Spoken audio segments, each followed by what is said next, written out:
So ನಾವಿಂದು February 2026ರಲ್ಲಿ ಬೆಂಗಳೂರಿನ ಮಂಜುನಾಥ್ ನಗರದಲ್ಲಿ ರಿಪೋರ್ಟ್ ಆದ ಆ ಮೋಹನ್ ರಾವ್ ಮರ್ಡರ್ ಕೇಸ್ ಬಗ್ಗೆ ಡೀಪ್ ಡೈವ್ ಮಾಡ್ತಿದೀವಿ. ನಮ್ಮ ಹತ್ರ source documents like news reports ಮತ್ತು ಪೊಲೀಸ್ ಸ್ಟೇಟ್ಮೆಂಟ್ಸ್ ಇವೆ. ಎಕ್ಸಾಕ್ಟ್ಲಿ. ಈ ಕಥೆಯ ಕೇಂದ್ರಬಿಂದು 40 ವರ್ಷದ ಮೋಹನ್ ರಾವ್. ಇವರೊಬ್ಬ ಫಿನಾನ್ಸ್ ಉದ್ಯಮಿ, ಮುಖ್ಯವಾಗಿ ಪಿಗ್ಮಿ ಕಲೆಕ್ಷನ್ ಬಿಸ್ನೆಸ್ ಮಾಡ್ತಿದ್ದ ವ್ಯಕ್ತಿ. ಓ, ಪಿಗ್ಮಿ ಕಲೆಕ್ಷನ್ ಅಂದ್ರೆ ದುಡ್ಡಿನ ಲೆಕ್ಕಾಚಾರದಲ್ಲಿ ಬಹಳ ಪಕ್ಕಾ ಆಗಿದ್ದ ಪ್ರಾಕ್ಟಿಕಲ್ ಮನುಷ್ಯ. ಹೌದು, ತುಂಬಾನೇ ಪ್ರಾಕ್ಟಿಕಲ್. ಆತ ತನ್ನ ಹೆಂಡತಿಯಿಂದ ದೂರ ಆಗಿ ಒಂಟೆಯಾಗಿದ್ದ. ಅದೇ ಸಮಯದಲ್ಲಿ ಆತನಿಗೆ ಪರಿಚಯ ಆಗಿದ್ದು ಬಿಂದು. 30ರ ಹರೆಯದ ಬಿಂದು, ಅಂದ್ರೆ ಅವಳ ಇನ್ನೊಂದು ಹೆಸರು ಉರ್ಮಿಳಾ. ಅವಳೊಬ್ಳು ಕನ್ನಡ ಕಿರುತೆರೆ ನಟಿ. ರೈಟ್. ಆಕೆಯು ತನ್ನ ಹಳೆಯ ರಿಲೇಶನ್ಶಿಪ್ನಿಂದ ಆಚೆ ಬಂದಿರ್ತಾಳು. ಇವರಿಬ್ರು ನಡುವೆ ಒಂದು ಲಿವ್ ಇನ್ ರಿಲೇಶನ್ಶಿಪ್ ಶುರು ಆಡುತ್ತೆ. ಸೊ ಅಂದ್ರೆ ಇಬ್ರು ತಮ್ಮ ಪಾಸ್ಟ್ ರಿಲೇಶನ್ಶಿಪ್ನ ಬ್ಯಾಗೇಜ್ ಹೊತ್ಕೊಂಡೆ ಹೊಸ ಜೀವನ ಶುರು ಮಾಡಿದ್ರು.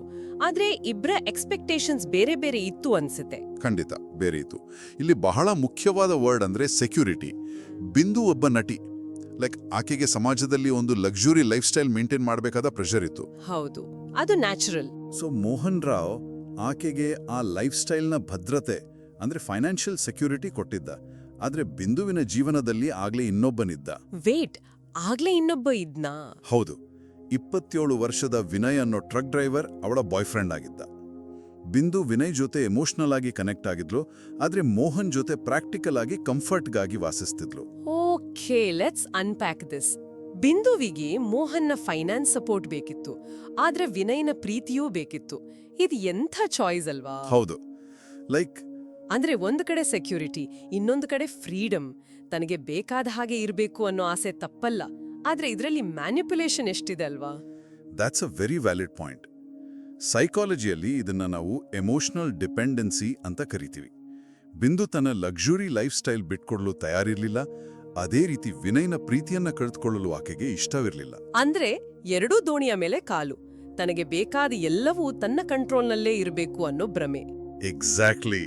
ಅವಳು ಒಂದು ಲೈನ್ ಡ್ರಾ ಮಾಡಕ್ಕೆ ಫೇಲ್ ಆದ್ಲು. ಬಟ್ ಈ ತ್ರಿಕೋಣ ಪ್ರೇಮದಲ್ಲಿ ಬಿರುಕು ಮೂಡೋಕೆ ಶುರುವಾಗಿದ್ದು ಆವಾಗೆ. ಬಿಂದು ಮತ್ತು ವಿನಯ್ ಮದುವೆಯಾಗಲು ನಿರ್ಧರಿಸಿದಾಗ ವಿನಯ್ಗೆ ಬಿಂದುವಿನ ಜೊತೆ ಒಂದು ಸ್ಟೇಬಲ್ ಲೈಫ್ ಬೇಕಿತ್ತು. ಆದ್ರೆ ಮೋಹನ್ ರಾವ್ ಇದಕ್ಕೆ ಕಟ್ಟುನಿಟ್ಟುವಾಗಿ ವಿರೋಧ ವ್ಯಕ್ತಪಡಿಸ್ತಿದ್ದ. ಮೋಹನ್ ಬಿಂದುವನ್ನ ತನ್ನ ಜೊತೆಯೇ ಇರುವಂತೆ ಫೋರ್ಸ್ ಮಾಡ್ತಿದ್ದ. ಇಲ್ಲಿ ನನ್ನದೊಂದು ಪ್ರಶ್ನೆ ಇದೆ, ಇದು ಲವ್ನಾ ಇಲ್ಲ ಕಂಟ್ರೋಲ್ನಾ? That's interesting. ಅಂದ್ರೆ ಇವರಿಬ್ರು ಸೆಪರೇಟೆಡ್, ಲೀಗಲಿ ಗಂಡ ಹೆಂಡತಿಯಲ್ಲ. ಆದ್ರೂ ಆಕೆಯ ಮದುವೆಗೆ ಇವನು ಯಾಕೆ ಅಡ್ಡ ಬರಬೇಕು? ಫಿಯರ್ ಆಫ್ ಲೂಸಿಂಗ್ ಸಮ್ವನ್ ಇದ್ದಾಗ ಮನುಷ್ಯ ಈ ರೀತಿ ಡಾಮಿನೆಂಟ್ ಆಗಿ ಬಿಹೇವ್ ಮಾಡ್ತಾನಾ? ಖಂಡಿತ ಮಾಡ್ತಾನೆ. ಮೋಹನ್ನ ಬ್ಯಾಕ್ಗ್ರೌಂಡ್ ನಾವು ನೋಡ್ಬೇಕು. ಆತ ಪಿಗ್ಮಿ ಕಲೆಕ್ಷನ್ ಬಿಸ್ನೆಸ್ನಲ್ಲಿದ್ದವನಲ್ವಾ. ಅವನ ಮೈಂಡ್ ಸೆಟ್ ಹೇಗೆ ಅಂದ್ರೆ ತಾನು ಇನ್ವೆಸ್ಟ್ ಮಾಡಿದ ಕಡೆಯಿಂದ ರಿಟರ್ನ್ ಎಕ್ಸ್ಪೆಕ್ಟ್ ಮಾಡ್ತಾನೆ. ಓ ಗಾಡ್, ಅಂದ್ರೆ ರಿಲೇಶನ್ಶಿಪ್ನ ಬಿಸ್ನೆಸ್ ತರ ನೋಡೋದು. ಹೌದು. ಅವನಿಗೆ ಬಿಂದುವಿನ ಮೇಲಿದ್ದ ಅಟ್ಯಾಚ್ಮೆಂಟ್ ಒಂದು ರೀತಿಯ ಅಬ್ಸೆಷನ್, ಒಂದು ರೀತಿಯ ಎಂಟೈಟಲ್ಮೆಂಟ್ ಆಗಿ ಬದಲಾಗಿತ್ತು. ಇದನ್ನ ನಾವು ಒಂದು ಫೈನಾನ್ಷಿಯಲ್ ಸ್ಪೈಡರ್ ವೆಬ್ ಅಂದ್ರೆ ಆರ್ಥಿಕ ಜೇಡರ್ ಬಲೆಗೆ ಹೋಲಿಸ್ಬೋದು. ಬಿಂದು ವಿನಯ್ ಜೊತೆ ಹೋಗ್ಲು ಎಷ್ಟು ಟ್ರೈ ಮಾಡ್ತಿದ್ಲೋ, ಮೋಹನ್ ಆ ಬಲೆಯನ್ನ ಅಷ್ಟೇ ಬಿಗಿಯಾಗಿ ಇಳಿತಿದ್ದ. ಇದು ಲವ್ ಅಲ್ಲ, ಇದು ಪೊಸೆಸಿವ್ನೆಸ್ ಮತ್ತು ಓನರ್ಶಿಪ್. ಹೌದು, ಒಮ್ಮೆ ದುಡ್ಡಿನ ಬಲೆಯಲ್ಲಿ ಸಿಲುಕಿದ ಮೇಲೆ ಆಚೆ ಬರೋದು ಕಷ್ಟ. ಆದ್ರೆ ವಿನಯ್ನ ಮನಸ್ಥಿತಿ ಈ ಸಮಯದಲ್ಲಿ ಹೇಗಿತ್ತು? ಅವನಿಗೆ ತುಂಬಾನೇ ಕೋಪ ಇತ್ತು. ಅಂದ್ರೆ ಒಬ್ಬ ಟ್ರಕ್ ಡ್ರೈವರ್ ಆಗಿದ್ದ ವಿನಯ್ ತನ್ನ ಪ್ರೇಯಸಿಯನ್ನ ಇನ್ನೊಬ್ಬ ಫೈನಾನ್ಸ್ ಉದ್ಯಮಿ ಕಂಟ್ರೋಲ್ ಮಾಡ್ತಿದ್ದಾನೆ ಅಂದಾಗ ಅವನ್ ಈಗೋ ಹರ್ಟ್ ಆಗಿರುತ್ತಲ್ವಾ? ಖಂಡಿತವಾಗ್ಲೂ. ಇಲ್ಲಿ ಕ್ಲಾಸ್ ಡೈನಾಮಿಕ್ಸ್ ಕೂಡ ಕೆಲಸ ಮಾಡಿದೆ. ತನ್ನ ಪ್ರೀತಿಗೆ, ತನ್ನ ಮದುವೆಗೆ ಮೋಹನ್ ಅಡ್ಡಿಯಾಗಿದ್ದಾನೆ ಅನ್ನೋ ದ್ವೇಷ ಅವನಲ್ಲಿ ಹುಟ್ಕೊಳಕ್ಕೆ ಶುರುವಾಯಿತು. ಅಂದ್ರೆ ಒಂದು ಕಡೆ ಮೋಹನ್ ಬಿಡಲು ತಯಾರಿಲ್ಲ, ಮತ್ತೊಂದು ಕಡೆ ವಿನಯ್ ಸೋಲೊಪ್ಕೊಳ್ಳಲು ತಯಾರಿಲ್ಲ. ಮತ್ತೆ ಮಧ್ಯದಲ್ಲಿ ಬಿಂದು ಅವಳು ಡಿಸಿಷನ್ ತೆಗೆದುಕೊಳ್ಳಲು ಅಸಮರ್ಥಳು. ಇದು ಒಂದು ಪ್ರೆಷರ್ ಕುಕ್ಕರ್ನ ಹಾಗೆ ಬಿಲ್ಡ್ ಆಗ್ತಿತ್ತು. ಮೈ ಗಾಡ್, ಆ ಪ್ರೆಷರ್ ಎಲ್ಲೋ ಒಂದು ಕಡೆ ಬ್ಲಾಸ್ಟ್ ಆಗ್ಲೇಬೇಕಿತ್ತು. ಆ ಟರ್ನಿಂಗ್ ಪಾಯಿಂಟ್ ಬಂದಿದ್ದೇ ಫೆಬ್ರವರಿ 18, 2026 ಅಲ್ವಾ? ಆ ಪಾರ್ಟಿ ನೈಟ್ ಮಂಜುನಾಥ್ ನಗರದ ಆ ಫ್ಲಾಟ್. ರಾತ್ರಿಯ ಸಮಯ. ಮನೆಯಲ್ಲಿ ಒಂದು ಡ್ರಿಂಕಿಂಗ್ ಸೆಷನ್ ನಡೀತಿದೆ. ಸಾಮಾನ್ಯವಾಗಿ ಪಾರ್ಟಿ ಅಂದ್ರೆ ರಿಲ್ಯಾಕ್ಸ್ ಆಗೋಕಿರುತ್ತೆ. ಆದ್ರೆ ಇದ್ದಕ್ಕಿದ್ದಂತೆ ಅಲ್ಲಿ ನಡೆಯೋ ಒಂದು ಜಗಳ ಇಡೀ ಕಥೆಯನ್ನೇ ಬದಲಾಯಿಸುತ್ತೆ. ಆ ರಾತ್ರಿ 3ನೇ ವ್ಯಕ್ತಿ ಕೂಡ ಇದ್ದ ಅಂತ ರಿಪೋರ್ಟ್ಸ್ ಹೇಳುತ್ತೆ ಅಲ್ವಾ? ಹೌದು. ಆ ರಾತ್ರಿ ವಿನಯ್ ತನ್ನ 29 ವರ್ಷದ ಸ್ನೇಹಿತ ಧನುಷ್ ಗೌಡ ನನ್ನೂ ಆ ಫ್ಲಾಟ್ಗೆ ಕರೆಸ್ಕೊಂಡಿದ್ದ. ಡ್ರಿಂಕಿಂಗ್ ಸೆಷನ್ ನಡೀತಿತ್ತು. ಆಮೇಲೆ ಮನೆಯೊಳಗೆ ಬಿಂದು ಮತ್ತು ಮೋಹನ್ ನಡೆದೆ ಮತ್ತೆ ಜಗಳ ಶುರುವಾಯಿತು. ವೇಟ್, ಜಗಳ ನಡೆಯೋದು ನಾರ್ಮಲ್, ಕಪಲ್ಸ್ ಮಧ್ಯೆ ವಾದ ಆಗತ್ತೆ. ಆದ್ರೆ ಒಬ್ಬನನ್ನ ಕಂಪ್ಲೀಟ್ ಆಗಿ ರಿಮೂವ್ ಮಾಡಬೇಕು ಅನ್ನೋ ಲೆವೆಲ್ಗೆ ಹೇಗೆ ಹೋಗ್ತಾರೆ? ಅದು ಅಲ್ಲದೆ ವಿನಯ್ ಮೂರನೇ ವ್ಯಕ್ತಿ ಧನುಷ್ನ ಮೊದ್ಲೇ ಕರೆಸಿಕೊಂಡಿದ್ದಾನೆ. ಅಂದ್ರೆ ಇದೊಂದು ಪ್ಲಾನ್ಡ್ ಆಕ್ಟ್ ಅಲ್ವಾ? ಸಡನ್ ಆಗಿ ಆದ ಕೋಪ ಅಂತ ಹೇಗೆ ಹೇಳೋಕಾಗತ್ತೆ? You are absolutely right. ಇದು ಸಡನ್ ಆಗಿ ನಡೆದ ಕೋಪದ ಕೈವಾಡವಲ್ಲ. 3 ಜನ ಸೇರಿ ಒಬ್ಬನ ಮೇಲೆ ಅಟ್ಯಾಕ್ ಮಾಡಲು ಒಪ್ಕೊಳ್ಳೋದು ಗ್ರೂಪ್ ಡಿಸಿಷನ್ ಸೈಕಾಲಜಿಯನ್ನ ಎತ್ತಿ ತೋರಿಸುತ್ತೆ. ಅಂದ್ರೆ ಡಿಫ್ಯೂಷನ್ ಆಫ್ ರೆಸ್ಪಾನ್ಸಿಬಿಲಿಟಿ. ಎಕ್ಸಾಕ್ಟ್ಲಿ. ಒಬ್ಬನೇ ಆಗಿದ್ರೆ ಆ ಧೈರ್ಯ ಬರ್ತಿರ್ಲಿಲ್ವೇನೋ, ಆದ್ರೆ ಗುಂಪಿನಲ್ಲಿದ್ದಾಗ ಆ ಜವಾಬ್ದಾರಿ ಹಂಚೋಗುತ್ತೆ. ವಿನಯ್ನ ಇನ್ಫ್ಲೂಯೆನ್ಸ್, ಬಿಂದುವಿನ ಮೌನ ಸಮ್ಮತಿ ಮತ್ತು ಧನುಷ್ನ ಕುರುಡು ಬೆಂಬಲ ಇಲ್ಲಿ ಕೆಲಸ ಮಾಡಿವೆ. ಇದು ತುಂಬಾನೇ ಅಲಾರ್ಮಿಂಗ್ ವಿಚಾರ. ಆ ಹತ್ಯೆಯ ಸ್ವರೂಪ ಹೇಗಿತ್ತು? ನಾವು ಬಹಳ ಗ್ರಾಫಿಕ್ ಡೀಟೇಲ್ಸ್ಗೆ ಹೋಗೋದು ಬೇಡ, ಬಟ್ ಪೊಲೀಸ್ ರಿಪೋರ್ಟ್ಸ್ ಪ್ರಕಾರ ಆ ಕ್ಷಣದ ಸೈಕಾಲಜಿ ಏನಾಗಿತ್ತು? ಆ ಅಟ್ಯಾಕ್ ಬಹಳ ಪರ್ಸನಲ್ ಆಗಿತ್ತು. ಪೊಲೀಸ್ ವರದಿಗಳ ಪ್ರಕಾರ ಆರೋಪಿತರು ಮೋಹನ್ನ ಕೈಕಾಲು ಕಟ್ಟಿ ಹಾಕಿ ಪ್ಲಾಸ್ಟಿಕ್ ಕವರ್ನಿಂದ ಉಸಿರುಗಟ್ಟಿಸಿ ಚಾಕುವಿನಿಂದ ಇರಿದು ಕೊಲೆ ಮಾಡಿದ್ದಾರೆ. Oh God. ಮತ್ತು ಅತಿ ಮುಖ್ಯವಾದ ವಿಚಾರ ಅಂದ್ರೆ ಇದೆಲ್ಲವೂ ಬಿಂದುವಿನ ಕಣ್ಣೆದುರೇ ನಡೆದಿದೆ. Just imagine the scene. ತಾನು ನಂಬಿದ, ತನಗೆ ಆಶ್ರಯ ಕೊಟ್ಟ ವ್ಯಕ್ತಿಯನ್ನ ತನ್ನ ಪ್ರಿಯಕರನೇ ಕೊಲ್ಲುವಾಗ ಬಿಂದುವಿನ ಮೈಂಡ್ಸೆಟ್ ಹೇಗಿರ್ಬೋದು? ಲೈಕ್ ಎ ಬೈಸ್ಟ್ಯಾಂಡರ್ ಅಪ್ಯಾಥಿ ಅಂತಾರಲ್ಲ. ಹೌದು. ಇದನ್ನ ತಡೆಯೋ ಬದಲು ಆಕೆ ಅದರಲ್ಲಿ ಪಾಲ್ಗೊಂಡಿದ್ದು ಶಾಕಿಂಗ್. ಮನುಷ್ಯತ್ವ ಅನ್ನೋದು ಆ ಕ್ಷಣದಲ್ಲಿ ಎಲ್ಲಿ ಹೋಯ್ತು ಅನ್ಸುತ್ತೆ. ಹೌದು. ಇಲ್ಲಿ ಮೋಹನ್ ಕಣ್ಣಲ್ಲಿ ಕಂಡಿದ್ದು ಕೇವಲ ಸಾವು ಮಾತ್ರವಲ್ಲ, ದೊಡ್ಡ ಮಟ್ಟದ ಬಿಟ್ರೇಯಲ್. ಪ್ರೀತಿ ದಾರಿದೀಪವಾಗಬೇಕಿತ್ತು, ಆದ್ರೆ ಇಲ್ಲಿ ಉರುಳಾಯಿತು.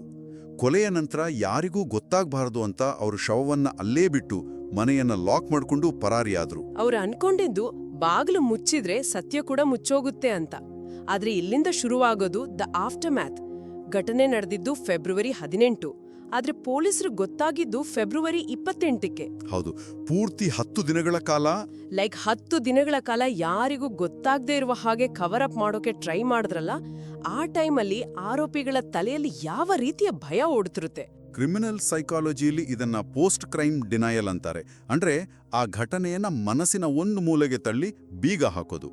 ಅಂದ್ರೆ ಏನೂ ಆಗೇ ಇಲ್ಲ ಅನ್ನೋ ಭ್ರಮೆನ. ಹೌದು. ಆದ್ರೆ ನ್ಯಾಚುರಲ್ ಆಗಿ 10 ದಿನಗಳ ಮೌನವನ್ನ ಬ್ರೇಕ್ ಮಾಡಿದ್ದು ಆ ಶವದ ವಾಸನೆ. ಫೆಬ್ರವರಿ 28ರಂದು ಆ ಫ್ಲಾಟ್ನಿಂದ ಫೌಲ್ ಸ್ಮೆಲ್ ಬಂದಾಗ ಪಕ್ಕದ ಮನೆಯವರು ಲ್ಯಾಂಡ್ ಲಾರ್ಡ್ಗೆ ತಿಳಿಸಿದ್ರು.